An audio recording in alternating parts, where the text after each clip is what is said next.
ঢাকা চট্টগ্রাম মহাসড়কের কুমিল্লা সদর উপজেলার আলেখারচর থেকে সদর দক্ষিণ উপজেলার পাদুয়ার বাজার পর্যন্ত প্রায় ১০ কিলোমিটার এলাকায় যানজটের সৃষ্টি হয়েছে।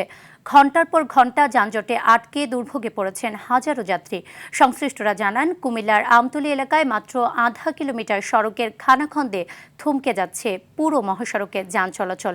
৩ মাস ধরে চলা অস্থায়ী সংস্কার কাজের কারণে ওই অংশে প্রতিদিনই তৈরি হচ্ছে যানজট।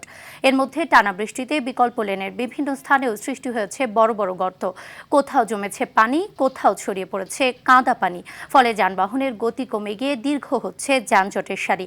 হাইওয়ে পুলিশ জানায়, টানা বৃষ্টিতে মহাসড়কের এই অংশে ব্যাপকভাবে ক্ষতিগ্রস্ত হয়েছে। এতে ভারী যানবাহন আটকে গেলে মুহূর্তেই দীর্ঘ যানজট হচ্ছে।